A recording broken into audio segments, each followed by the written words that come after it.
ನೋಡಿದ್ರೆ ಫ್ರೆಂಡ್ಸ್, ಇದು Karnataka bus stand. ಇದಕ್ಕಿನ್ನು ವ್ಯವಸ್ಥೆಯನ್ನು ಸರಿಯಾಗಿ ಮಾಡಬೇಕು, ಸರಿಯಾಗಿ ಇಲ್ಲಿ ಮಾಡಿಲ್ಲ. ಹಾಗೆ ಈ ಟೈಮಲ್ಲಿ ಈ ಥರದೊಂದು ಪ್ರದೇಶದಲ್ಲಿ ನಮ್ಮ ಕರ್ನಾಟಕ ಬಸ್ಸುಗಳನ್ನು ಬಿಡ್ತಾರೆ. ಆಂಧ್ರ ಬಸ್ಸು ಒಳಗಡೆ ಇದೆ. ಇಲ್ಲಿ ನಿಮ್ಗೆ ಲೈಟಾಗಿ ಕಾಣ್ತಕ್ಕಂಥ ಗೋಪುರಗಳೇ 2 ಗೋಪುರಗಳು ಕಾಣಿಸ್ತಾ ಇದೆ ನೋಡಿ. ಈ 2 ಗೋಪುರಗಳೇ ಆ ತಂದೆ ಶ್ರೀಶೈಲ ಮಲ್ಲಿಕಾರ್ಜುನ ಇರೋದು. ಅವರ ಪಕ್ಕಕ್ಕೆ ಇರ್ತಕ್ಕಂಥದ್ದೇ ಛತ್ರಪತಿ ಶಿವಾಜಿ. ಹಾಗೆ ಈ ಕಡೆ ಭಾಗದಲ್ಲಿ ಅಲ್ಲಿ ಶೆಡ್ಗಳು ಕಾಣಿಸ್ತಾವೆ ನೋಡಿ, ಅದೇ ಹೇಮರೆಡ್ಡಿ ಮಲ್ಲಮ್ಮ. ಈ ಭಾಗದಲ್ಲಿ ಕಾಣ್ತಕ್ಕಂಥದ್ದು ಹೇಮರೆಡ್ಡಿ ಮಲ್ಲಮ್ಮ. ಕೊನೆಯದಾಗಿ ಕಾಣ್ತಾ ಇದೆಯಲ್ಲ ಅದೇ.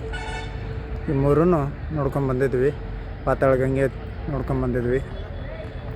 ರೂಪ್ ಸಿಸ್ಟಮ್ನು ನಮಗೆ ವಿಡಿಯೋ ಮಾಡಿ ಹೇಳಿದ್ದೀನಿ. ಇನ್ನೂ ಹೆಚ್ಚಿನ ಮಾಹಿತಿಗಾಗಿ ನಿಮಗೆ ಮುಂದೆ ಹೋಗ್ತಕ್ಕಂಥ ಅಥವಾ ನಮ್ಮ ಜೊತೆಗೆ ಸೇರಿ ಬರ್ತಕ್ಕಂಥ ಪಾದಯಾತ್ರಿಗಳಾಯಿತು, ವೆಹಿಕಲ್ ಮುಖಾಂತರ ಹೋಗ್ತಕ್ಕಂಥ ಯಾರೇ ಭಕ್ತಾದಿಗಳಿರಲಿ, ಮುಂದಿನ ಟೈಮಲ್ಲಿ ನನ್ನ ಜೊತೆ ಕಾಂಟ್ಯಾಕ್ಟ್ ಮಾಡ್ಬೋದು. ಹಾಗೆ ಬರಲೂಬಹುದು.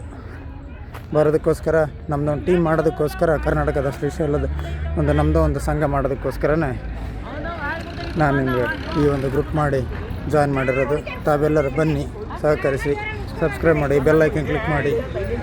ನಾನು ಈ ಬಸ್ಸಿಂದ ಬಳ್ಳಾರಿಗೆ ಬರ್ತಾಯಿದ್ದೀನಿ. ನಂತರ ಟ್ರೈನೋ ಇಲ್ಲ ಬಸ್ಸು ಅನುಕೂಲದ ಪ್ರಕಾರ ಬರ್ತೀನಿ. Thank you so much. Bell icon click ಮಾಡಿ, ಸಬ್ಸ್ಕ್ರೈಬ್ ಮಾಡಿ.